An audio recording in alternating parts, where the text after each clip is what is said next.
आज हम लोग फर्स्ट चैप्टर BEE का फर्स्ट चैप्टर जो है डीसी सर्किट, उसका सबसे इंपॉर्टेंट थ्योरम स्टार्ट करने वाले हैं, सुपरपोजिशन थ्योरम। सुपरपोजिशन थ्योरम के ऊपर एग्जाम में एक क्वेश्चन कंफर्म आता है फॉर 8 to 10 मार्क्स। सो आज आपको इस लेक्चर में 8 मार्क्स कंफर्म करके ही जाना है, ओके। और उसके लिए आपको mesh analysis and nodal analysis ये टॉपिक परफेक्ट करना है। अगर किसी ने वो मेश और नोडल का वीडियोस नहीं देखा है सो प्लीज आज का लेक्चर खत्म होने के बाद फटाफट वो वीडियोस अच्छे से देखो, ओके। सो जिसका mesh analysis and nodal analysis perfect है, सुपरपोजिशन थ्योरम ऑटोमेटिकली परफेक्ट बनता है, समझा। सुपरपोजिशन थ्योरम में आपको कुछ इंपॉर्टेंट पॉइंट्स है वो अच्छे से याद रखना है। So point number 1, number of steps. Number of steps, कितने स्टेप्स में मुझे प्रॉब्लम कंप्लीट करना है। सो ये कैलकुलेट करने के लिए आपको उसमें सोर्सेस कितना वो चेक करना है। अब सोर्स बोला तो उसमें वोल्टेज सोर्स भी आएगा एंड करंट सोर्स भी आएगा, करेक्ट। सो आपको सर्किट में चेक करना है टोटल नंबर ऑफ सोर्सेस कितना है, voltage source, current source. So number of sources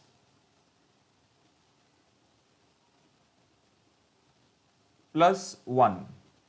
आपके पास जितने भी सोर्सेस है, जितना भी नंबर आपको मिलेगा उसमें 1 ऐड करो। एडिशन करने के बाद जो आंसर आएगा उतने स्टेप्स में आपको प्रॉब्लम कंप्लीट करना है। जैसे कि मेरे सर्किट में 2 वोल्टेज सोर्सेस है एंड 3 करंट सोर्सेस है। So total number of sources कितना हो गया, 5। 2 voltage sources and 3 current sources, +1 करो। 5 + 1 6। सो 6 स्टेप्स में मुझे प्रॉब्लम सॉल्व करना है। अगर मेरे पास 1 वोल्टेज सोर्स, 1 करंट सोर्स है, नंबर ऑफ सोर्सेस कितना हो गया, 2। 2 + 1 3। 3 स्टेप्स में मुझे प्रॉब्लम कंप्लीट करना है, ओके। सो प्रॉब्लम स्टार्ट करने से पहले आपको चेक करना है कि ये प्रॉब्लम कितना लेंदी होने वाला है, okay. So number of sources +1, first point आपको अच्छे से याद रखना है। Point number 2, active source should be 1, active source should be 1 in each step। मैंने क्या बोला, हर स्टेप में आपको एक ही सोर्स एक्टिव रखना है। अब एक ही सोर्स अगर एक्टिव रखोगे तो बाकी सोर्स का क्या करेंगे, बाकी सोर्सेस को आपको रिप्लेस करना है, बाकी सोर्सेस को वहां पर रिमूव करना है, निकाल देना है आपके सर्किट में से। सो एक स्टेप में एक ही सोर्स एक्टिव रहेगा, समझा। एट ए टाइम एक ही सोर्स एक्टिव रहेगा। अब बाकी सोर्सेस को वहां से निकालना है, रिप्लेस करना है। रिप्लेस करने के लिए 2 पॉइंट अच्छे से याद रखो।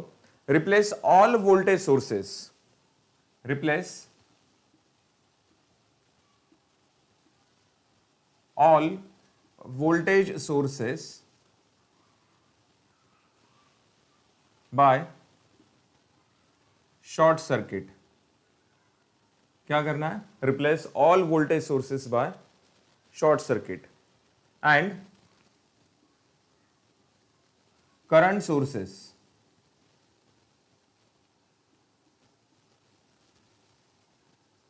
Bye open circuit, okay. क्या करना है, आपको एक स्टेप में एक ही सोर्स एक्टिव रखना है और बाकी के बचे हुए जितने भी वोल्टेज सोर्सेस है सबको शॉर्ट सर्किट से रिप्लेस करना है और जितने भी करंट सोर्सेस है सबको ओपन सर्किट से रिप्लेस करना है, ओके। यहां पर ऑल के जगह रिमेनिंग बोलो। रिमेनिंग ऑल बोलेंगे तो आप लोग सबको रिप्लेस कर दोगे, मतलब आपके सर्किट में फिर कोई सोर्स बचेगा नहीं, वोल्टेज भी नहीं बचेगा, करंट भी नहीं बचेगा। सो क्या करना है, रिप्लेस रिमेनिंग। रिमेनिंग मतलब एक सोर्स आपने एक्टिव रखा है ना, तो बाकी के जो सोर्सेस है उनको रिप्लेस करना है, ओके। सो यहां पर मैं रिमेनिंग वर्ड लेता हूं, replace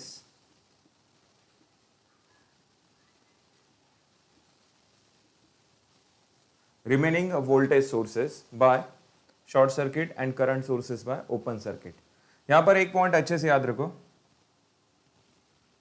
erase the complete branch, erase the complete branch. अब इसका इंपॉर्टेंस क्या है वो मैं आपको एग्जाम्पल में बताऊंगा, ओके। लेकिन ये हमेशा याद रखो, जब भी करंट सोर्स को आप लोग रिप्लेस करते हो बाय ओपन सर्किट, तब क्या करना है, कंप्लीट ब्रांच रिमूव करना है, कंप्लीट ब्रांच, करेक्ट। चलो, तो ये 3 पॉइंट आपको अच्छे से याद रखना है सुपरपोजिशन थ्योरम का प्रॉब्लम सॉल्व करने के लिए। आपको ये 3 पॉइंट्स हमेशा याद रखना है। पॉइंट नंबर 1 क्या था, number of steps is equals to number of sources plus 1। Second point है active source should be 1 in each step. And third point है replace remaining voltage sources by short circuit, current sources by open circuit. Okay, SC का full form है short circuit, OC का full form है open circuit. अब ये दोनों को याद मत रखो, दोनों में से किसी एक को याद रखो, voltage source by short circuit, तो करंट सोर्स ऑटोमेटिकली आपको याद रहेगा बाय ओपन सर्किट। दोनों याद रखोगे तो दोनों में कंफ्यूज रहोगे, समझा। सो ये 3 पॉइंट अच्छे से नोट डाउन करो। चलो, तो स्टार्ट करते एग्जांपल्स। सुपरपोजिशन थ्योरम के ऊपर एग्जाम में एक प्रॉब्लम 100% आता है। लास्ट 20-25 ईयर का कोई भी क्वेश्चन पेपर उठा कर देखो बीडब्ल्यू का, सुपरपोजिशन का क्वेश्चन मिलेगा ही मिलेगा, 100% मिलेगा। ओके,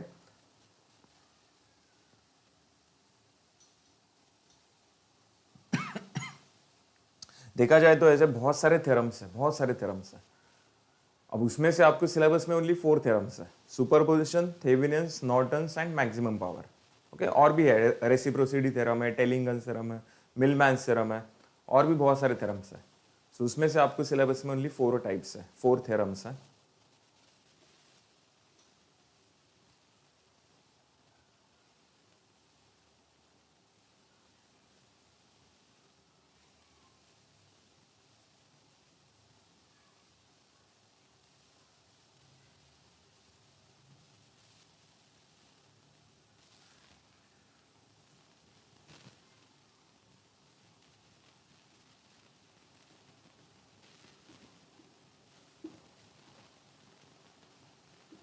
क्वेश्चन है, find current flowing through 4 ohm, find current flowing through 4 ohm by using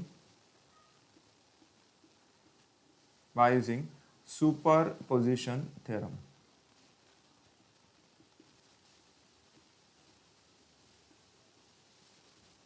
okay, by using superposition theorem.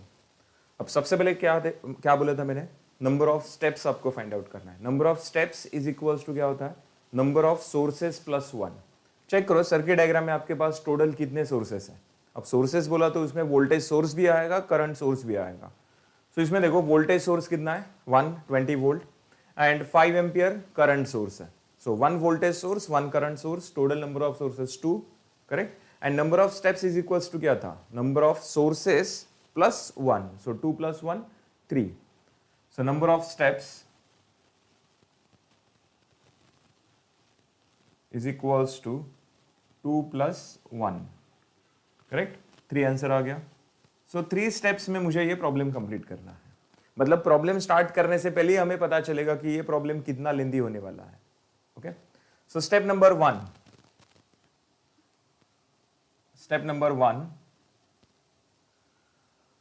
ये जो सर्किट डायग्राम दिया है, सेम सर्किट डायग्राम मैं यहां पर ड्रॉ कर रहा हूं।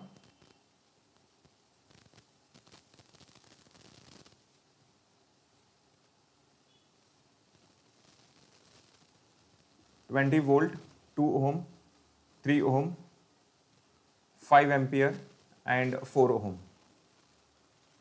ओके, सेम डायग्राम मैंने यहां पर ड्रॉ किया। अब पॉइंट्स याद करो। मैंने आपको सबसे पहले क्या बोला था, number of steps, number of sources plus 1।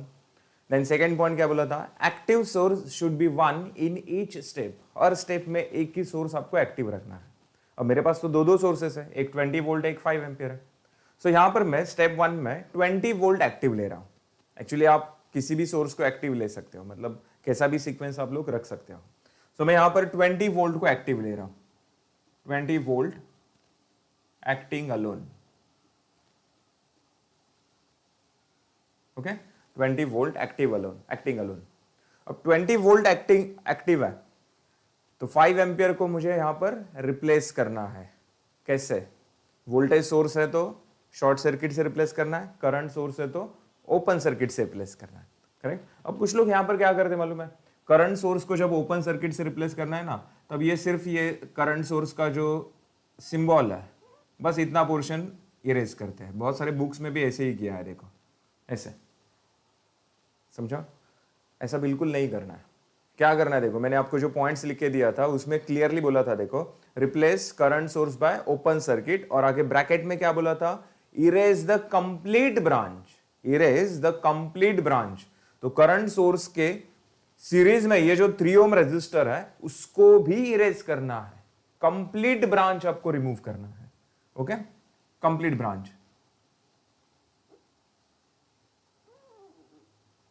Complete branch मैंने यहां पर रिमूव कर दिया। क्लियर? अब वैसे भी देखो ये 3 ओम रेजिस्टर जो था वो रिडंडेंट कंपोनेंट था। करंट सोर्स के सीरीज में जो कंपोनेंट होता है वो रिडंडेंट कंपोनेंट होता है। ये हमने मेश एनालिसिस के लेक्चर में भी देखा था, नोडल में भी बताया था मैंने आपको ये सब। करेक्ट? रिडंडेंट कंपोनेंट मतलब ऐसा कंपोनेंट जिसका बाकी कंपोनेंट के ऊपर कुछ इफेक्ट नहीं होता है, समझा? मतलब वो कंपोनेंट सर्किट में हो या फिर ना हो, कुछ फर्क नहीं पड़ता है उससे। क्लियर? सो करंट सोर्स के सीरीज में जो भी कंपोनेंट होता है वो रिडंडेंट, मतलब कुछ काम का नहीं रहता है। क्लियर? सो उसको मैंने निकाल दिया यहां से। चलो, तो 20 वोल्ट एक्टिव है, 5 एम्पियर को मैंने ओपन सर्किट से रिप्लेस किया है। क्लियर? सो आगे बढ़ते फिर। अब इसको सॉल्व करने के लिए मेश एनालिसिस यूज करो या फिर नोडल एनालिसिस यूज करो। अब नोडल तो नहीं यूज कर सकते क्योंकि यहां पर नोड्स ही नहीं है। नोड का डेफिनेशन क्या है? The point at which more than 2 branches are connected to each other. Correct? So nodal analysis यहां पर यूज करने के लिए नोड तो होना चाहिए। सो नोड नहीं है मेरे पास, तो बच गया फिर एक ही ऑप्शन, मेश एनालिसिस। और वैसे भी सबका फेवरेट जो है वो मेश एनालिसिस ही होता है, बराबर? Yes. So number of meshes, only 1 mesh है।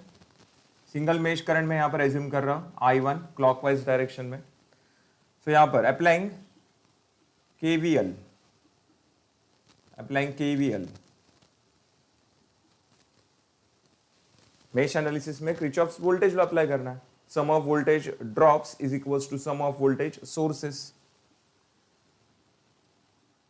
Sum of voltage drop is equals to sum of voltage sources.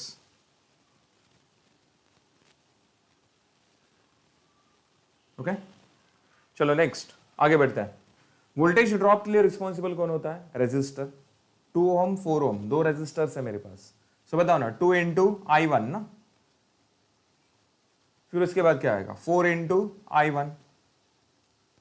अब दोनों का क्या करना है? Summation is equals to sum of voltage sources. बताओ इस सर्किट में कितना वोल्टेज सोर्स है? एक ही तो है, 20 वोल्ट। एंड क्लॉकवाइज डायरेक्शन में आपको देखना है, क्लॉकवाइज डायरेक्शन में ये 20 वोल्ट कैसा है? राइज इन पोटेंशियल है, -2 प्लस जा रहे हो ना। करेक्ट? ये सब अपना हुआ है, मेश एनालिसिस में सब हुआ है, rise in potential, fall in potential. So जब भी आप लोग वोल्टेज सोर्स में माइनस से प्लस जाते हो मतलब वो राइज, इंक्रीज होता है, और जब भी आप लोग प्लस से माइनस जाते हो तब वो फॉल इन पोटेंशियल होता है, डिक्रीज होता है। करेक्ट? सो यहां पर -2 प्लस जा रहे हो, राइज इन पोटेंशियल है तो पॉजिटिव साइन देना है, अगर फॉल इन पोटेंशियल है तो निगेटिव साइन देना है। करेक्ट? तो यहां पर -2 प्लस जा रहा है और राइज इन पोटेंशियल है, +20 आएगा। फिर उसके बाद 2I1 + 4I1 6I1 is equals to 20। So I1 is equals to 20 divide by 6। Correct? 20 divide by 6 calculator में चेक करो कितना आता है। So 20 divided by 6, answer is 3.33 amperes. Correct? अब चेक करो, ये 4 एम्पियर 4 ओम रेजिस्टर में से जो करंट फ्लो रहा है I1, ये डाउनवर्ड्स डायरेक्शन में जा रहा है, डाउनवर्ड्स है ना, ऊपर से नीचे जा रहा है। तो 3.33 एम्पियर डायरेक्शन इज डाउनवर्ड्स। अब ये तो मेश करंट आपने कैलकुलेट किया, मेश करंट। मुझे कैलकुलेट क्या करने के लिए बोला है? Current flowing through 4 ohm resistor. तो चेक करो 4 ओम रेजिस्टर में से करंट कौन सा जा रहा है? I1 करंट जा रहा है। So current flowing through 4 ohm resistor is equals to I1 is equals to 3.33 amperes, and direction कैसा आएगा? Downwards, direction downwards. और ये अपना स्टेप 1 का आंसर है ना, स्टेप 1 का, इसलिए यहां पर डैश देने का। अगर सेकेंड स्टेप का आंसर होता तो डबल डैश, थर्ड स्टेप का आंसर है ट्रिपल डैश। करेक्ट? तो ये डैश से आपको पता चलेगा कि वो कौन सा स्टेप का आंसर है, फर्स्ट स्टेप का है, सेकंड का है, थर्ड का है। सो मुझे फर्स्ट स्टेप का आंसर मिल गया 3.33 एम्पियर, डायरेक्शन इज डाउनवर्ड्स। समझा यहाँ तक? चलो फिर आगे बढ़ता है, फटाफट इसका स्क्रीनशॉट ले लो या फिर अपने नोटबुक में ये सब लिखते जाओ। सो फर्स्ट स्टेप का आंसर मिल गया मुझे 3.33 ओम। अरे 3.33 ampere, not ohm. And direction कैसा आएगा? डाउनवर्ड्स। चलो नेक्स्ट। सो स्टेप नंबर 1 अपना कंप्लीट हो गया। आगे बढ़ते हैं फिर उसके बाद स्टेप नंबर 2 में आ जाओ।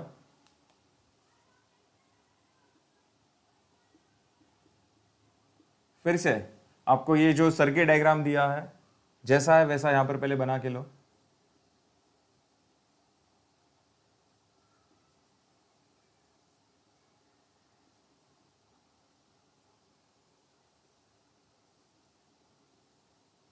So 20 volt minus, 20 volt, 2 ohm, 3 ohm, 5 ampere and 4 ohm.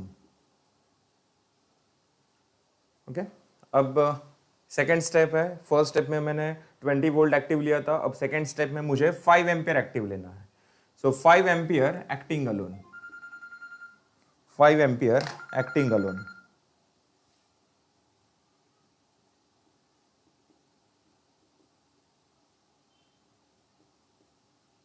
Okay 5 ampere acting alone. तो 20 वोल्ट वोल्टेज सोर्स को मुझे यहां पर रिप्लेस करना है बाय शॉर्ट सर्किट। अब वोल्टेज सोर्स को जब आप लोग रिप्लेस करते हो बाय शॉर्ट सर्किट, इस सिंबल को यहां पर इरेज करो और वहां पर एक लाइन ड्रॉ करो। हो गया शॉर्ट सर्किट। समझा? करंट सोर्स को open circuit, complete branch erase करना है, एंड वोल्टेज सोर्स को शॉर्ट सर्किट, वोल्टेज सोर्स का सिंबल इरेज करने का और वहां पर एक लाइन ड्रॉ करने का। चलो शॉर्ट सर्किट हो गया। यहां पर अपना क्या था step number 2, 20 volt short circuit से रिप्लेस किया मैंने, 5 एम्पियर एक्टिव है। अब यहां पर मेश या फिर नोडल, दोनों में से कोई एक मेथड मुझे यूज करना है। सो मेश एनालिसिस अगर यूज करते हैं तो number of meshes 1 and 2, 2 meshes 2 currents clockwise direction में आपको एज्यूम करना है।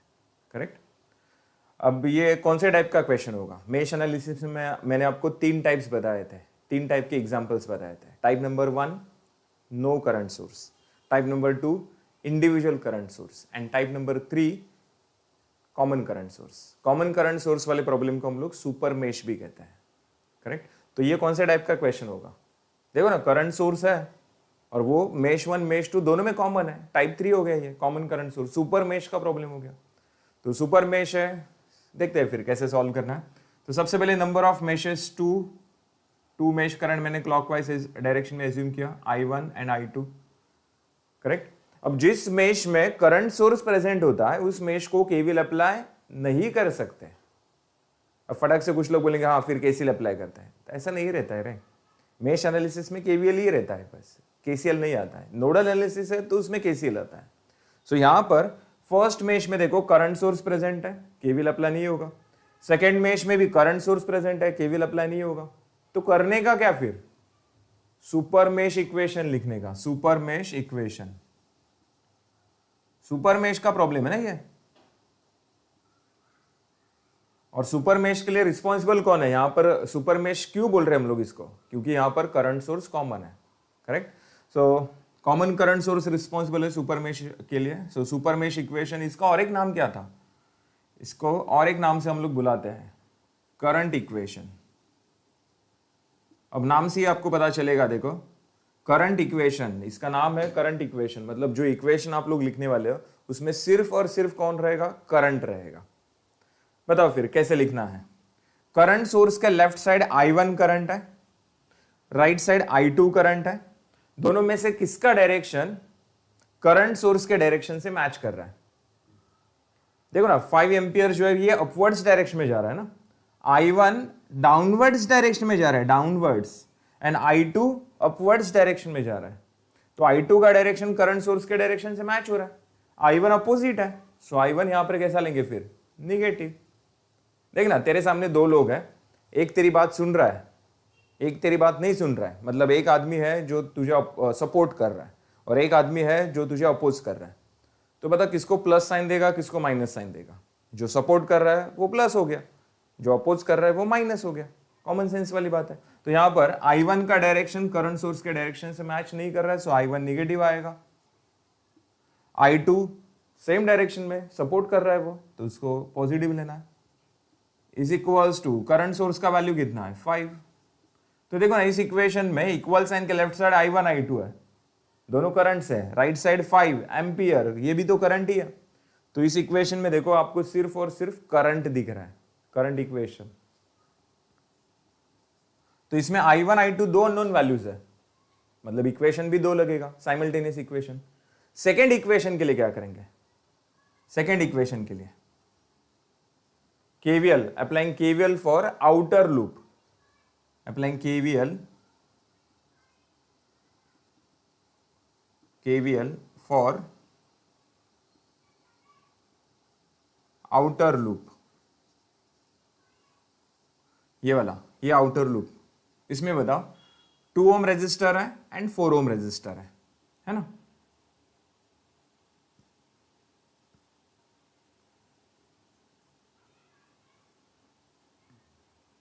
मुझे बताओ ये आउटर लूप में 3 ओम रेजिस्टर आएगा क्या? नहीं आएगा, समझा। सो आउटर लूप में केवीएल अप्लाई कर रहा हूं, 2 इंटू I1, फिर उसके बाद 4 इंटू I2, दोनों का addition is equals to sum of voltage sources. Check करो आउटर लूप में वोल्टेज सोर्स है क्या? नहीं है, जीरो लेंगे, फिर मिल गया ना फिर सेकेंड इक्वेशन। चलो अब ये दो इक्वेशंस कैलकुलेटर में सॉल्व करने हैं, कैलकुलेटर में इक्वेशन मोड यूज करना है। सो इक्वेशन में फर्स्ट इक्वेशन में I1 का कोएफिशिएंट है -1, I2 का +1 is equals to 5। Next 2I1 then 4I2 is equals to 0। Equal button press करो, आंसर आएगा -3.33 I1।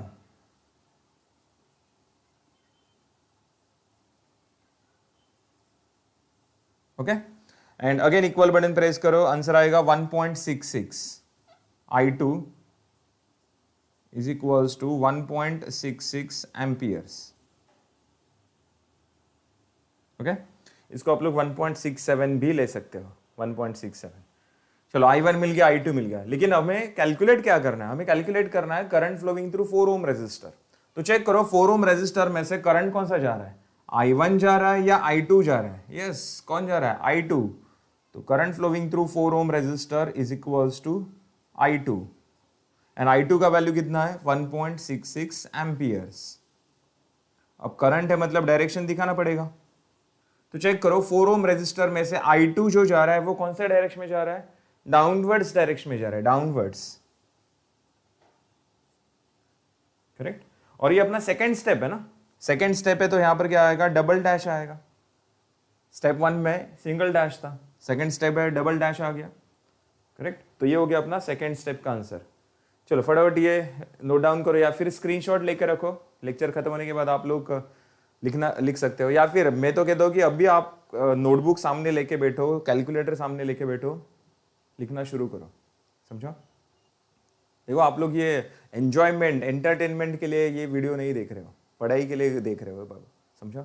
तो ऐसे ही कॉर्ड डाल दिया और चालू है, सामने से टीवी सीरियल चालू है और हम लोग ऐसे बैठे हैं सोफा पे और देख रहे हैं क्या चल रहा है, क्या कैसे पढ़ा रहा है सर, हम लोग देख रहे हैं। और फिर 10 मिनट होने के बाद बोलेंगे अरे कुछ समझ में नहीं आया, फालतू है ये सर, कुछ पढ़ाने नहीं आता इसको।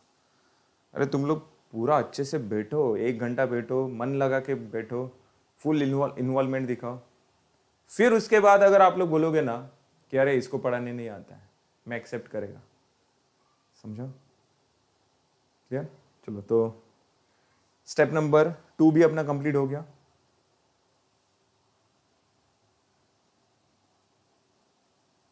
(1.67 एम्पियर्स, डायरेक्शन डाउनवर्ड्स। ओके, यहां पर 1.67 लेते हैं, है ना, 1.666666 इंफिनिटी तक जा रहा था 6, तो 1.67 मैंने लिया। नेक्स्ट, तो दोनों स्टेप्स अपना कंप्लीट होने के बाद स्टेप नंबर 3 हमने स्टार्टिंग में ही कैलकुलेट किया था ना, number of steps. Second step हो गया, अब थर्ड स्टेप बाकी है, लास्ट स्टेप, स्टेप नंबर 3। इसमें आपको क्या लिखना है? According to superposition theorem, according to superposition theorem, current flowing through 4 ohm resistor is equals to I dash plus I double dash। Okay, so I dash का answer कितना आया था अपना? 3.33 एंड डबल डैश का आंसर कितना आया था? 1.67। समझा? Next, so current flowing through 4 ohm resistor, so 3.33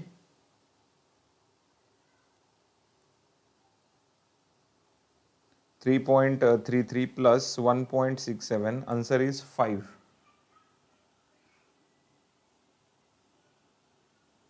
और एक चीज हमेशा याद रखो, ये करंट जो आप लोग कैलकुलेट करते हो सबका डायरेक्शन सेम होना चाहिए। अगर किसी करंट का डायरेक्शन अपोजिट है तो उसको यहाँ पर सब्ट्रैक्ट करना है। समझा? ये डाउनवर्ड्स है, ये अपवर्ड्स है, तो यहाँ पर एडिशन नहीं होगा, वहाँ पर सब्ट्रैक्शन होगा। सो सबका डायरेक्शन सेम है, एडिशन करेंगे, अपोजिट है सब्ट्रैक्शन करेंगे। So current flowing through 4 ohm resistor 5 ampere, और दोनों का डायरेक्शन देखो कैसा है, डाउनवर्ड्स है, तो फाइनल आंसर का डायरेक्शन भी कैसा आएगा? डाउनवर्ड्स आएगा। कमेंट बॉक्स में फटाफट रिप्लाई चाहिए। समझा सबको?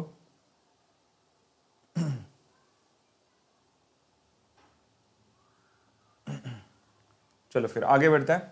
सो सुपरपोजिशन थ्योरम, अब देखो सेम प्रॉब्लम आप मेश एनालिसिस से सॉल्व करते हैं तो आंसर यही आता 5 एम्पियर। अगर नोडल से सॉल्व करते हैं तो भी आंसर यही आता। अब आंसर सेम आ रहा है तो ये ऐसे अलग अलग मेथड्स क्यों है? यही प्रॉब्लम जब आप लोग थेवेनिन से सॉल्व करोगे तो सेम आंसर आएगा, नॉर्टन से सॉल्व करोगे सेम आंसर आएगा, और भी बहुत सारे थ्योरम्स हैं। अब ये साइंटिस्ट लोगों को कुछ काम नहीं था क्या? ऐसे रिसर्च करते बैठे हैं, एक बार आंसर मिल गया ना, एक मेथड से आंसर आ रहा है, तो क्यों खाली फुकट टाइम वेस्ट करके दूसरा मेथड तैयार कर रहा है? आंसर तो मिल रहा है मुझे, करेक्ट? तो ये साइंटिस्ट लोगों के पास क्या बहुत सारा टाइम था क्या ये सब करने, ये सब करते बैठे हैं? तो देखो, हर थ्योरम का अपना खुद का एक इंपॉर्टेंस है, अपना एक वजूद है। मतलब हर एक थ्योरम जो है अपना खुद का एक स्पेशलिटी है। मतलब जैसे डॉक्टर लोगों में रहता है, देखो कोई गायनेकोलॉजिस्ट होता है, कोई ऑर्थोपेडिक होता है, होम्योपैथिक होता है ना? सब डॉक्टर तो सब होते हैं, लेकिन हर एक डॉक्टर का अलग अलग एक स्पेशलिटी होता है। तो सेम वैसे यहाँ पर हर मेथड का अपना खुद का एक इंपॉर्टेंस है। जैसे कि मेश एनालिसिस से अगर इसको हम लोग सॉल्व करते हैं तो नंबर ऑफ मेशेस 2 है, 2 मेश करंट क्लॉकवाइज में एज्यूम किया आपने, करेक्ट? केवीएल अप्लाई किया, 2 इक्वेशंस, 2 अननोन वैल्यूज। अब यही प्रॉब्लम जब हम लोग नोडल से सॉल्व करते हैं तब उसमें नंबर ऑफ नोड्स कितना है? 1 एंड 2, करेक्ट? अब 2 में से एक नोड, सेकेंड नोड को मैंने क्या लिया? रेफरेंस नोड लिया। याद करो ना, नोडल एनालिसिस के लेक्चर में मैंने बताया था आपको। सो 2 नोड में से एक नोड रेफरेंस लिया, तो इसका मतलब मुझे सिर्फ एक ही नोड को केसीएल अप्लाई करना है। मतलब सेम प्रॉब्लम जब हम लोग नोडल से सॉल्व करेंगे तब उसमें अननोन कितना रहेगा? सिर्फ एक ही रहेगा अननोन। समझा? तो देखो ना, कैलकुलेशन इजी हो गया। मेश एनालिसिस से जब मैं इसको सॉल्व करा था तब उसमें अननोन वैल्यूज 2 था, जब नोडल से सॉल्व करने गया अननोन वैल्यूज 1 हो गया। अब देखो, अभी आपके पास कैलकुलेटर है इसलिए आप लोगों को इतना इंपॉर्टेंस उसका समझ में नहीं आ रहा है। 20-25 साल पहले जो लोग इंजीनियरिंग कर रहे थे उनके पास सादा वाला कैलकुलेटर था जिसमें एडिशन सब्ट्रैक्शन होता है। बनिए की दुकान में देखो, वो ग्रोसरी के दुकान में वो जो कैलकुलेटर यूज करते हैं ना, सादा वाला एडिशन सब्ट्रैक्शन, वैसा वाला कैलकुलेटर इंजीनियर्स यूज करते थे। उस टाइम इक्वेशन सॉल्व करने के लिए क्रैमर्स रूल यूज होता था। क्रैमर्स रूल नाम तो सुना रहेगा आपने, बहुत लेंदी रहता है वो। समझा? तो मेश एनालिसिस से जब सॉल्व कर रहे हो number of equations 2, unknown values 2, nodal से सॉल्व कर रहे हो number of unknown values 1, calculation easy हो गया। सबको मेश एनालिसिस इजी लगता है, एक्चुअल में मेश इजी नहीं है, नोडल इजी है। अभी आपके पास कैलकुलेटर है इसलिए आप लोग बोल रहे हो हाँ मेरा मेश फेवरेट है, नोडल इजी टफ है। लेकिन 20-25 साल पहले जो इंजीनियरिंग कर रहे थे उनको अगर पूछोगे कि दोनों में से फेवरेट मेथड कौन सा है, तो सब लोग नोडल ही बोलेंगे, मेश नहीं था किसी का फेवरेट, करेक्ट। चलो सुपरपोजिशन का क्या है, ऐसा स्पेशलिटी क्या है? तो सुपरपोजिशन थ्योरम से हम लोग सर्किट में जितने भी सोर्सेस प्रेजेंट है वो हर एक का कंट्रीब्यूशन कैलकुलेट करते हैं, हर एक का कंट्रीब्यूशन कैलकुलेट कर सकते हैं। जैसे कि ये दोनों सोर्स जब एक्टिव है 20 वोल्ट 5 एम्पियर, ये दोनों सोर्स जब एक्टिव है तब ये 4 ओम रेजिस्टर में से करंट कितना फ्लो हो रहा है, 5 एम्पियर करंट फ्लो हो रहा है, 5 एम्पियर।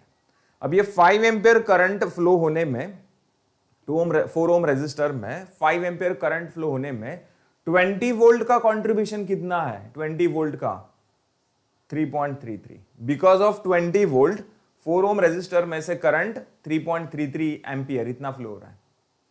5 एम्पियर करंट सोर्स का कंट्रीब्यूशन कितना है, because of 5 ampere current source 1.67 ampere इतना करंट फ्लो हो रहा है ये 4 ओम रेजिस्टर में से। समझा?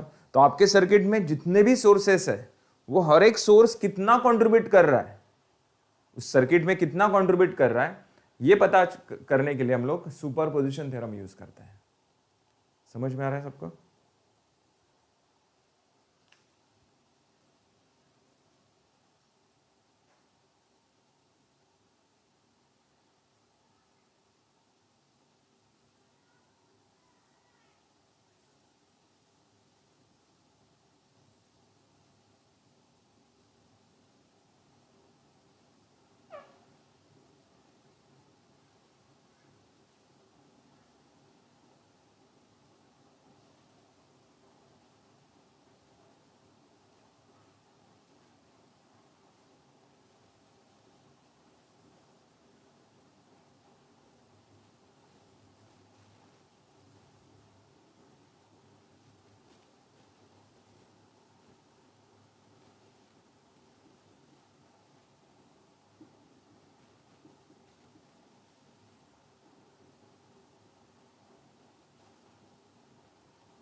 चलो द क्वेश्चन है find current flowing through 5 ohm resistor. अब देखो ये सर्किट डायग्राम मैंने पहले कभी देखा भी नहीं था, ऐसे ही मेरे दिमाग में आ गया, वैल्यूज वोल्टेज सोर्स लेना है, करंट सोर्स लेना है, वैल्यूज वहां पर डाल दिया, हो गया प्रॉब्लम तैयार, करेक्ट। अब देखो जो पेपर सेट करने वाले लोग रहते हैं वो लोग भी ऐसे ही पेपर सेट करते हैं, मन में आ गया चलो सर्किट डायग्राम बनाते हैं, वोल्टेज सोर्स लेते हैं, करंट सोर्स लेते हैं, वैल्यूज कुछ भी लेते हैं। समझ में आ रहा है? तो आप लोग भी जब प्रैक्टिस करते हो तो किसी रेफरेंस बुक टेक्स्ट बुक की जरूरत ही नहीं है, बस ये वीडियो लेक्चर देखो अच्छे से, वीडियो लेक्चर देखने के बाद ऐसे ही मन में एक सर्किट डायग्राम तैयार करने का और उसको सॉल्व करते बैठने का। अब आप लोग बोलेंगे कि अरे फिर आंसर राइट या रॉन्ग है वो कैसे पता चलेगा? सो आंसर राइट या रॉन्ग है वो चेक करने के लिए क्या करना है, ये जो प्रॉब्लम आप लोग सुपरपोजिशन थ्योरम से सॉल्व कर रहे हो, इसी प्रॉब्लम को मेश एनालिसिस से सॉल्व करने का, सेम प्रॉब्लम नोडल से सॉल्व करने का, चेक करने का तीनों में आंसर सेम आ रहा है क्या? सेम आ रहा है मतलब आप लोग सही हो, डिफरेंट आ रहा है मतलब कुछ तो गड़बड़ हुआ है। समझ में आ रहा है? तो देखो इस डीसी सर्किट का प्रैक्टिस कैसे करने का, ध्यान से सुनो। कुछ लोग रहते हैं जो सुबह 4-5 बजे तक पढ़ते हैं, बहुत मेहनत करते हैं, बहुत, इतना सब करने की जरूरत नहीं है रे, थोड़ा स्मार्ट वर्क करो। क्या करना है, डेली 1 प्रॉब्लम सॉल्व करना है, ओनली 1, एक से ज्यादा मत करो, बस एक ही प्रॉब्लम सॉल्व करो, only 1 problem by using 5 methods, mesh analysis, nodal analysis, superposition theorem, Thevenin theorem, Norton's theorem, only 1 problem 5 methods. समझा? रात को सोने से पहले अपने तकिए के नीचे एक नोटबुक रखने का, उसमें एक डायग्राम ड्रॉ करने का और सो जाने का, ऐसे ही सर्किट डायग्राम बनाने का कोई तो अपने मन का, बुक बंद करने का और सो जाने का। सुबह जैसे ही उठते हो, 7 बजे उठते हो, 6 बजे उठते हो, 8 बजे उठते हो, जब भी उठते हो आप लोग, कुछ नहीं करने का, ब्रश वगैरह कुछ, बाथरूम वगैरह कुछ जाने का नहीं, वो पहले नोटबुक निकालने का, अपने तकिए के नीचे से नोटबुक निकालने का, ओपन करने का, शुरू। समझा? पहले दिन आपको 5 मेथड से प्रॉब्लम सॉल्व करने के लिए 1 घंटा लगेगा, 1 या 1.5 घंटा लगेगा। कंसिस्टेंटली आपने 4-5 दिन प्रैक्टिस किया, डेली एक प्रॉब्लम सॉल्व किया, 5-6 दिन के बाद क्या होगा मालूम है? मेश एनालिसिस नोडल एनालिसिस, आप लोग बोलेंगे अरे ये तो मेरे को ओरली आ रहा है, मतलब देखते ही समझ में आ रहा है हाँ क्या करना है, समझा? मतलब स्टार्टिंग में 1 घंटा लग रहा था, 5-6 दिन कंसिस्टेंटली प्रैक्टिस करने के बाद 45 मिनट्स लगेगा, और 5-6 दिन प्रैक्टिस करने के बाद 30 मिनट्स लगेगा, और 5-6 दिन प्रैक्टिस करने के बाद 15 मिनट लगेगा। 15 मिनट में 5 मेथड से आप लोग प्रॉब्लम सॉल्व करने लगोगे, समझा? इतना स्पीड बढ़ेगा आपका। चलो फिर आगे बढ़ते हैं।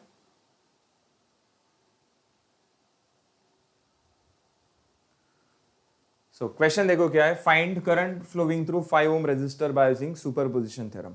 सो बताओ इसमें नंबर ऑफ स्टेप्स कितना आएगा?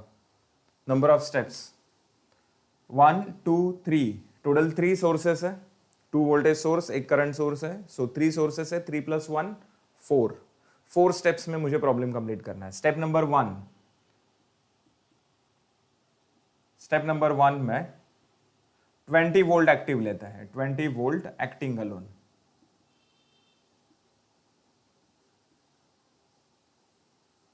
ओके, 20 वोल्ट अगर मैं एक्टिव ले रहा हूं तो बाकी सोर्सेस को कैसे रिप्लेस करेंगे? करंट सोर्स है तो ओपन सर्किट, वोल्टेज सोर्स है तो शॉर्ट सर्किट। सो यहां पर ये 8 एम्पियर करंट सोर्स है, ओपन सर्किट से रिप्लेस करना है। कंप्लीट ब्रांच रिमूव करना है ना, कंप्लीट ब्रांच 3 ओम। 10 वोल्ट को शॉर्ट सर्किट से रिप्लेस करना है।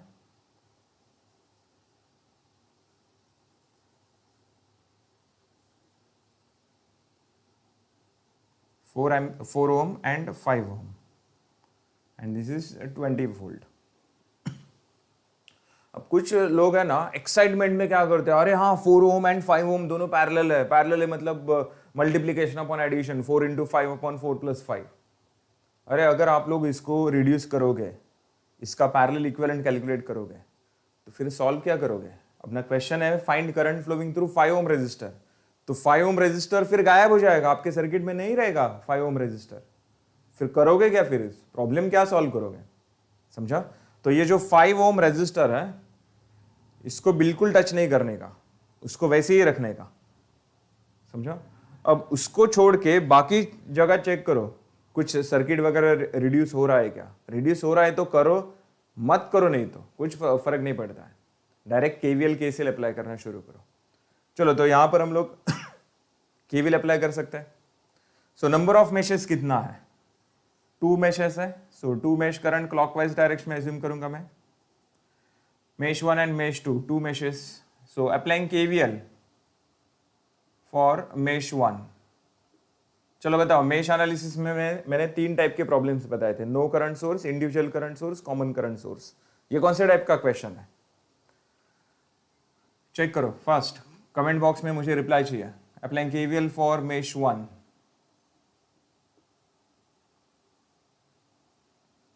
तो बताओ फर्स्ट मेश में क्या आएगा? 2 × I1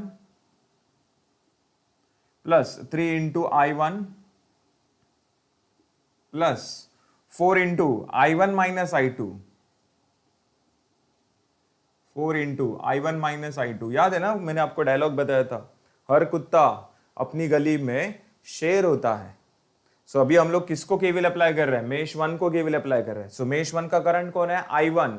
सो I1 अभी शेर है, ग्रेटर देन I2, मतलब I1 बड़ा है, I2 छोटा है, करेक्ट? सो इसलिए सब्ट्रैक्शन के टाइम क्या करेंगे? I1 - I2। सो I2 - I1 कब करना है? जब हम लोग सेकेंड मेश के गली में जाएंगे, सेकेंड मेश को केवल अप्लाई करेंगे, तब वहां पर I2 शेयर हो गया, I2 बड़ा हो गया, I1 छोटा हो गया, तो उस टाइम I2 - I1 करना। समझा? इज इक्वल्स टू चेक करो कितना आएगा? 20 वोल्ट राइज इन पोटेंशियल है, सो पॉजिटिव आएगा, फिर +20। सो 2I1 + 3I1 + 4I1, थोड़ा मैं स्पीड बढ़ा रहा हूं, डायरेक्ट कैलकुलेशन कर रहा हूं। 2 + 3 + 4 कितना आएगा? 9I1, and 4 × -I2 - 4I2 is equals to 20। Equation number 1, unknown values 2 है, मतलब इक्वेशंस भी 2 लगेगा। सो सेकेंड इक्वेशन के लिए क्या करना है? Applying KVL for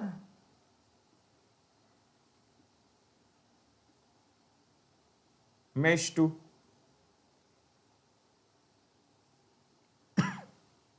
applying KVL for mesh 2। So बताओ सेकेंड मेश में क्या आएगा, 4 into I2 minus I1 plus 5 into I2 is equals to 0, क्योंकि इसमें सेकेंड मेश में देखो वोल्टेज सोर्स एक भी नहीं है, सो इज इक्वल्स टू 0। अंदर मल्टीप्लाई करो, minus 4I1 4I2 plus 5I2 9I2 is equals to 0, equation number 2। Correct. ये दो इक्वेशंस कैलकुलेटर में सॉल्व करेंगे। सो इक्वेशन मोड में जाना है, 2 अननोन वैल्यूज है। फर्स्ट में I1 का कोएफिशिएंट 9, सेकेंड -4, नेक्स्ट इज 20, फिर उसके बाद -4 देन 9 एंड 0।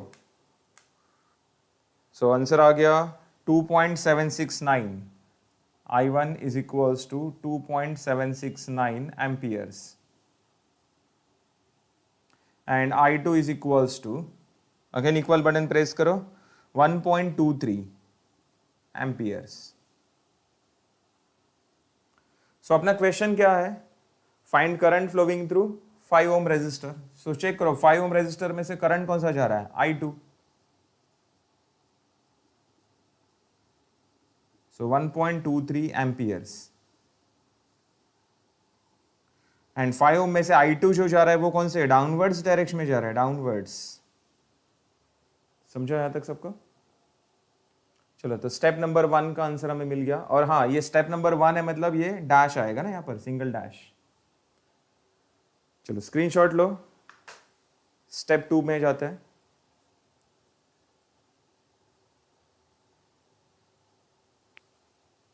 नेक्स्ट स्टेप 2 में 8 एम्पियर में एक्टिव ले रहा हूं।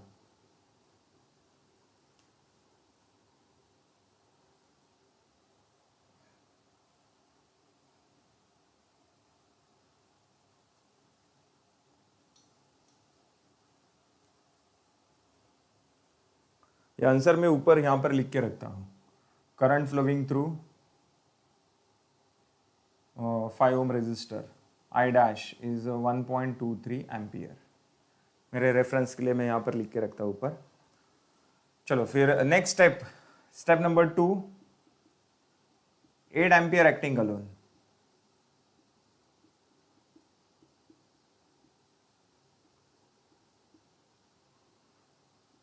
सो 20 वोल्ट शॉर्ट सर्किट से रिप्लेस करना है।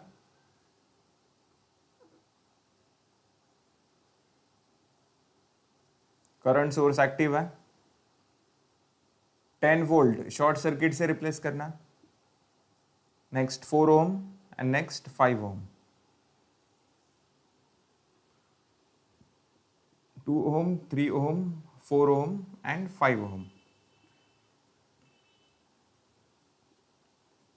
नेक्स्ट अब सेम वही क्वेश्चन, आपका फेवरेट मेथड मेश या नोडल।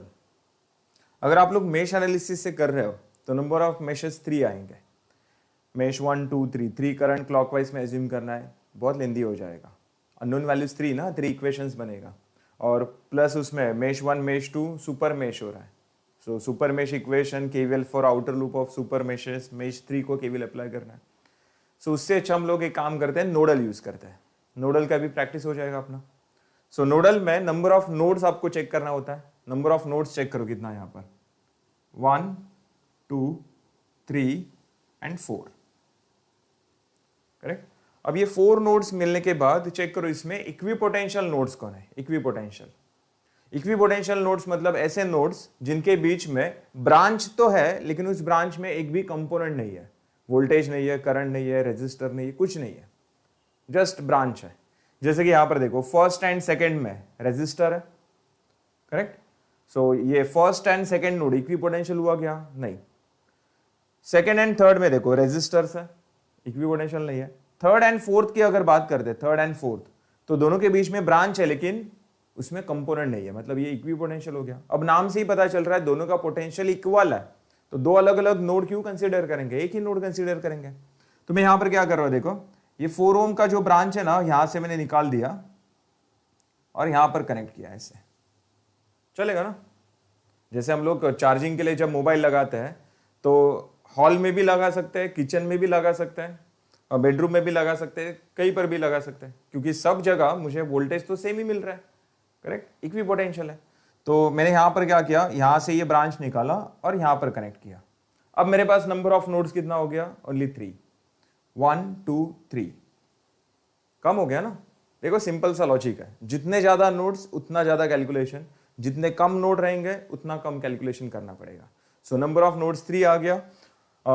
उसमें से फर्स्ट नोड ये V1, सेकेंड नोड का potential V2 and third node को मैं रेफरेंस ले रहा हूं, reference that is ground, and ground का पोटेंशियल कितना होता है, 0, तो मिल गया सेकेंड थर्ड नोड का पोटेंशियल 0। अब मुझे फर्स्ट एंड सेकेंड नोड को केसीएल अप्लाई करना है। सो स्टार्ट कर रहा हूं, first KCL eight V1, Kirchhoff's current law, sum of incoming current equals to sum of outgoing current. तो चेक करो, नोड 1 से 1 2 3 3 ब्रांचेस पास हो रहे, सो 3 करंट एज्यूम करेंगे, I1 I2 एंड I3। तो इक्वेशन क्या आएगा, I1 plus I2 plus I3 is equals to 0, correct. यहां पर इनकमिंग करंट एज्यूम करना ही नहीं है, सभी के सभी आउटगोइंग करंट से एज्यूम करना है। अगर आपको कैलकुलेशन इजी करना है, सभी करंट्स का डायरेक्शन आउटगोइंग लो, डिफिकल्ट करना है एक इनकमिंग लो, बाकी 2 को आउटगोइंग लो, करेक्ट। कॉलेज में आपको वैसा सिखाया रहेगा, कॉलेज में एक करंट इनकमिंग लेते हैं और बाकी सबको आउटगोइंग लेते हैं। देखो इससे कैलकुलेशन, आंसर तो आता ही है लेकिन कैलकुलेशन थोड़ा लेंदी हो जाता है, थोड़ा डिफिकल्ट होता है, और वहां पर प्लस माइनस सिली मिस्टेक होने का चांसेस बहुत रहता है। तो इसलिए क्या करने का, सभी करंट्स का डायरेक्शन आउटगोइंग एज्यूम करने का। अब आप लोगों का डाउट रहता है कि अरे फिर हम लोग को मार्क्स मिलेगा या नहीं मिलेगा, है ना। अगर कॉलेज में जो मेथड एक्सप्लेन किया है उस मेथड से अगर हम लोग सॉल्व नहीं करते हैं तो मार्क्स मिलेगा या नहीं मिलेगा। तो देखो आप लोग, पहले मुझे एक बात बताओ कि आप लोग ये जो इंजीनियरिंग कर रहे हो वो क्या कॉलेज को, कॉलेज के सर को या फिर मैम को खुश करने के लिए कर रहे हो क्या, उनको खुशी मिले इसलिए मैं इंजीनियरिंग कर रहा है, इसलिए कर रहे हो क्या, वो खुश रहने चाहिए, वो हंसते रहने चाहिए हमेशा, इसलिए मैं इंजीनियरिंग कर रहा है, ऐसा कुछ है क्या आप लोगों का। अरे आप लोग वो मेथड यूज करना चाहिए जो इजी है। मैं कहता हूं कि इससे भी अगर आपको कोई इजी बता रहा है, इजी मेथड से एक्सप्लेन कर रहा है, आप डेफिनेटली उसकी बात सुननी चाहिए। समझ में आ रहा है, मैं ऐसा नहीं बोल रहा हूं कि मेरी ही बात सुनो, अगर मेरे से भी इजी मेथड से कोई बता रहा है डेफिनेटली उसकी बात सुनना चाहिए आपने। समझ में आ रहा है।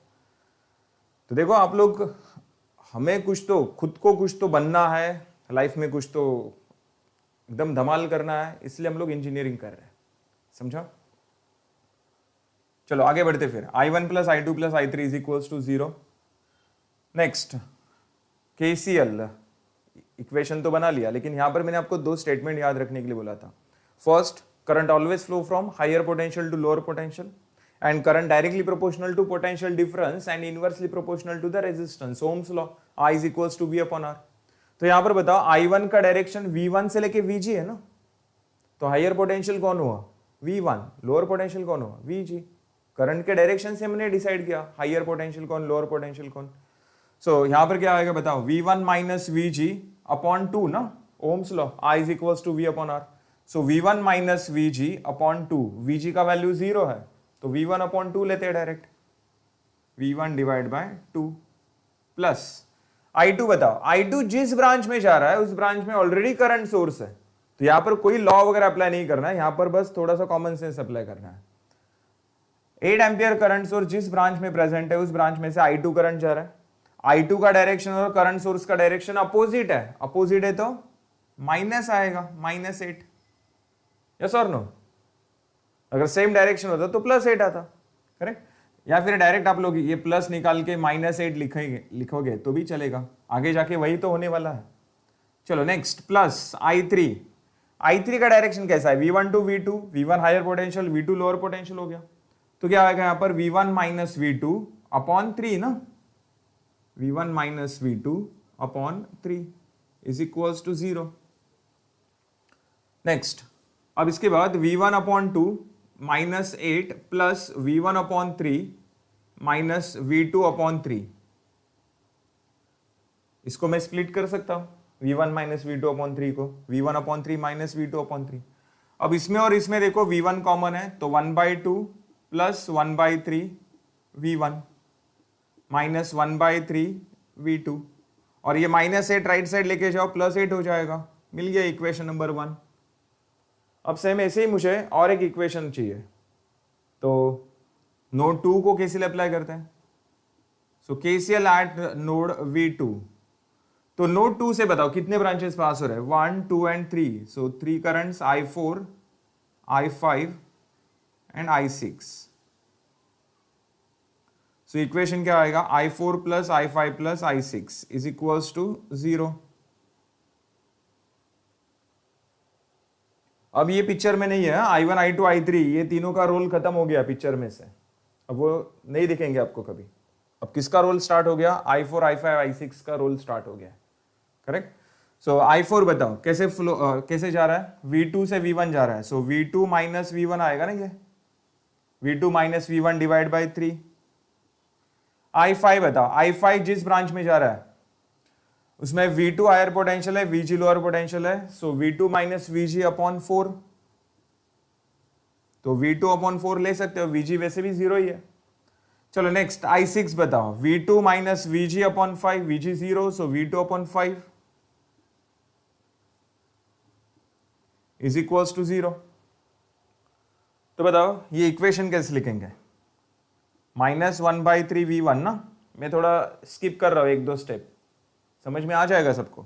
इसको स्प्लिट किया, फिर V1 वाला टर्म आगे लिखा, -1/3 V1 प्लस ये 1/3 आएगा, प्लस 1/4 आएगा, प्लस 1/5 आएगा, into V2 is equals to 0, equation number 2। समझा यहां तक सबको। सो ये 2 इक्वेशंस कैलकुलेटर में सॉल्व करना है।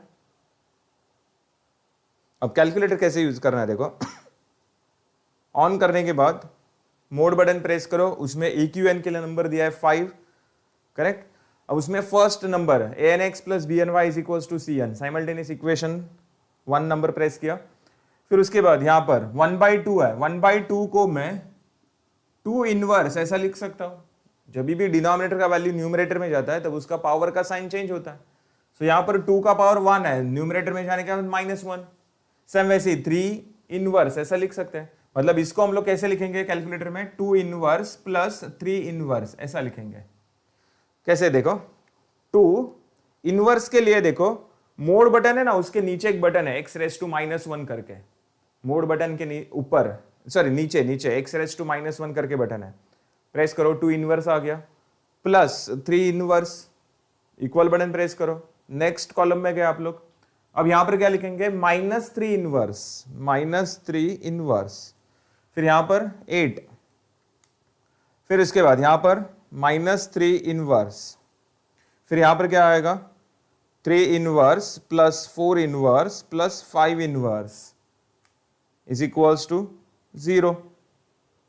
इक्वल बटन प्रेस करो, V1 आपको मिल गया 11.56, करेक्ट। V1 मिल गया मुझे 11.56 volts, and V2 is equals to 4.92,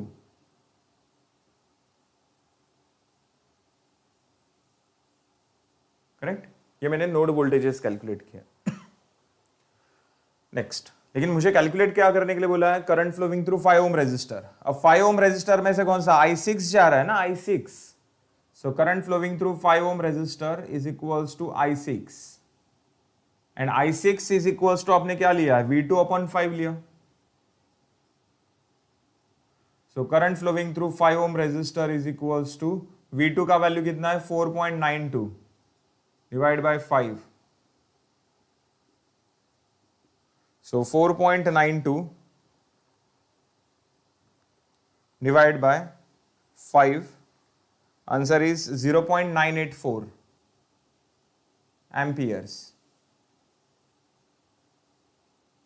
correct. अब ये सेकेंड स्टेप का आंसर है, इसलिए इसको डबल डैश देना है। और चेक करो 5 ओम रेजिस्टर में से ये जो I6 जा रहा है वो कौन से डायरेक्शन में जा रहा है, डाउनवर्ड्स। सो ये हो गया अपना स्टेप नंबर 2। तो देखो यहां पर आप लोग मेश भी यूज कर सकते हो, नोडल भी यूज कर सकते हो। ओके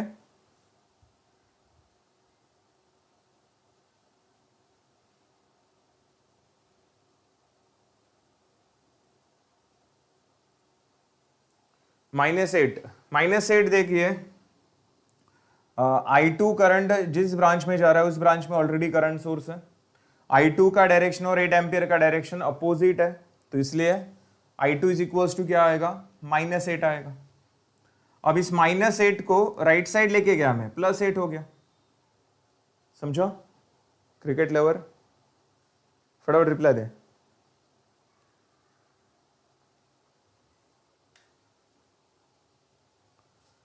चलो फिर आगे बढ़ते हैं। तो ये आंसर आ गया 0.984।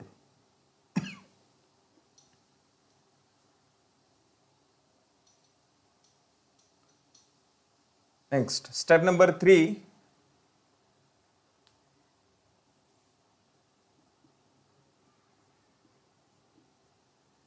इसमें आपको 10 वोल्ट को एक्टिव लेना है।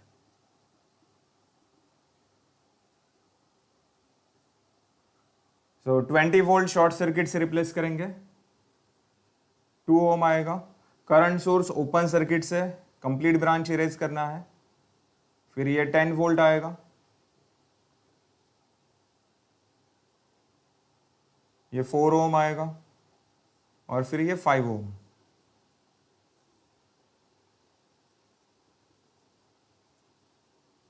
समझा? नेक्स्ट, सो 10 वोल्ट, सिर्फ एक ही सोर्स एक्टिव है। देखो क्या करेंगे यहाँ पर अगेन मेश या फिर नोडल। मेश से सॉल्व करते हैं इसको, नंबर ऑफ मेशेस 2 आएगा, I1 I2। ओके चलो अब यहां पर मैजिक मेथड यूज करते हैं। मैजिक मेथड कहां पर यूज होता है, टाइप नंबर 1, मतलब 3 टाइप के मैंने प्रॉब्लम्स बताए थे मेश में, no current source, individual current source and common current source. So no current source वाला क्वेश्चन है ना ये, तो इस क्वेश्चन में आपको मैजिक मेथड यूज कर सकते हो। करेक्ट? कैसे? मैजिक मेथड के लिए मैंने आपको 2 लाइंस याद रखने के लिए बोला था, सेम एंड डिफरेंट। सेम के टाइम टोटल करना है एंड डिफरेंट के टाइम कॉमन लेना है।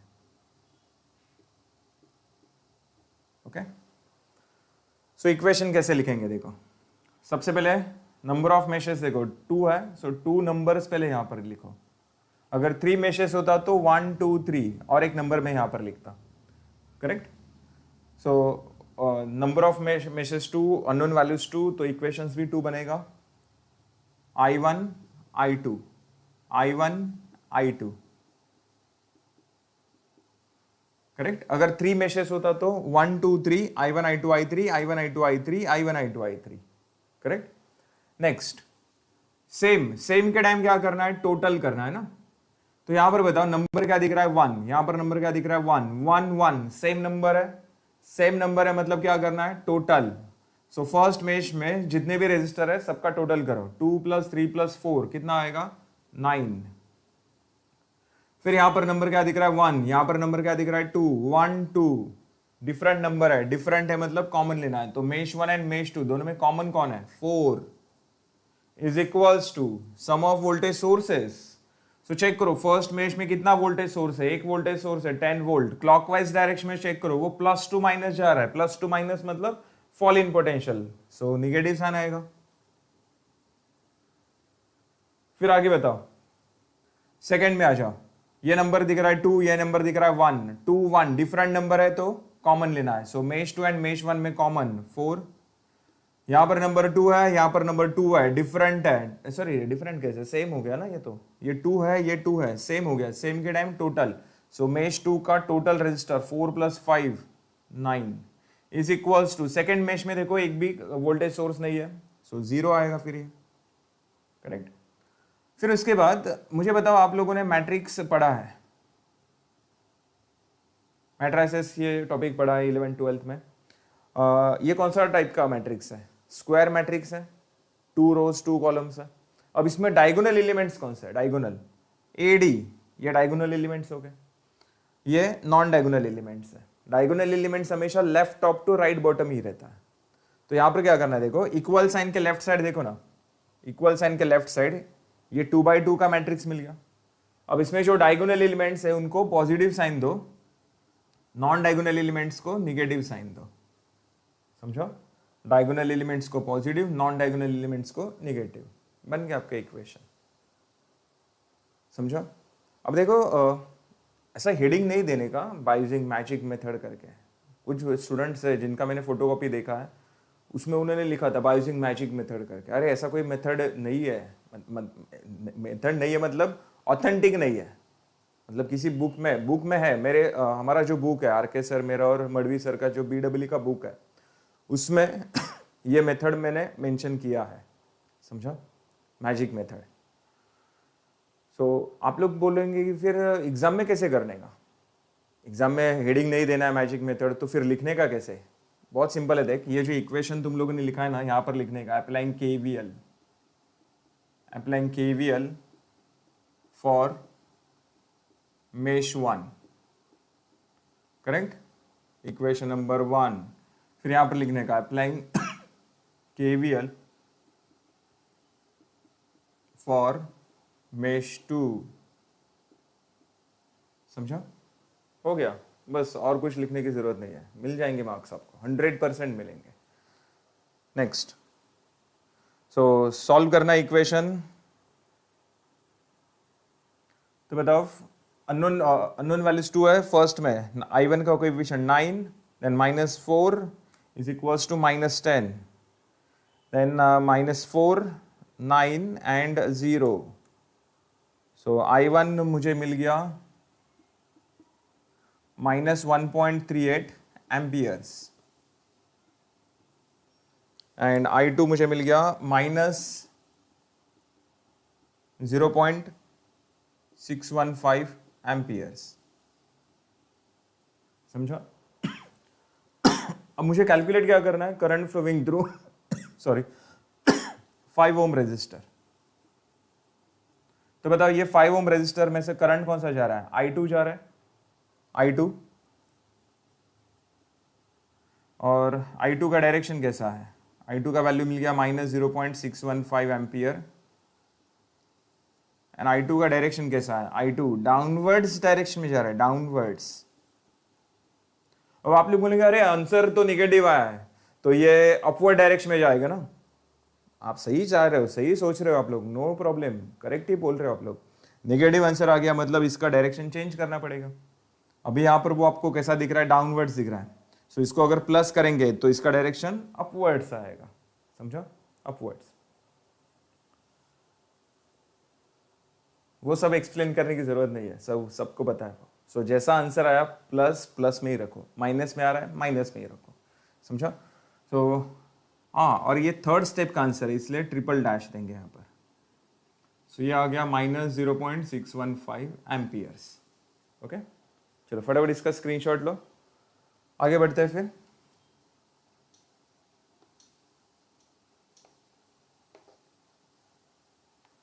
नेक्स्ट स्टेप नंबर 4 स्टेप्स में प्रॉब्लम सॉल्व करना, ये हमने स्टार्टिंग में देखा था।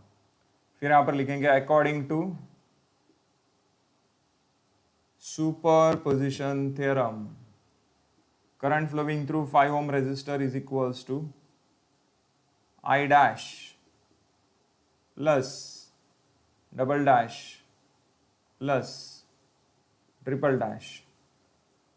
So current flowing through 5 ohm is equals to 1.23 plus 0.984 plus minus 0.615.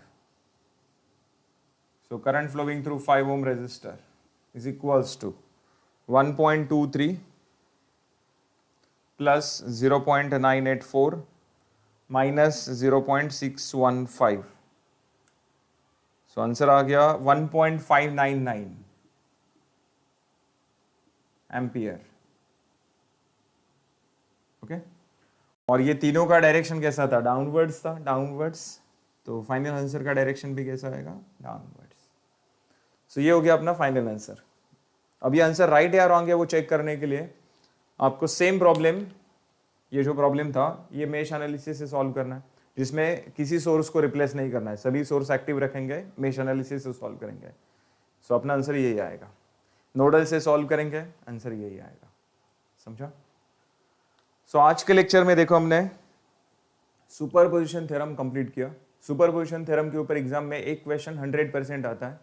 बस मैंने जो स्टार्टिंग में 3 पॉइंट्स आपको दिए थे वो अच्छे से याद रखना है। Number of steps is equals to sources plus 1। Second, active source should be 1 in each step. And third point था replace remaining voltage sources by short circuit and current sources by open circuit. Current source जब replace करते हो तब complete branch remove करना है, complete branch erase करना है। समझो? ये 3 पॉइंट्स अच्छे से याद रखो। और सुपरपोजिशन आने के लिए मेश एंड नोडल ये 2 मेथड आपके परफेक्ट होने चाहिए, तभी आपका सुपरपोजिशन 100% परफेक्ट होगा। समझ में आ रहा है? सो आज का लेक्चर फिर स्टॉप करते हैं। So thank you very much, thank you.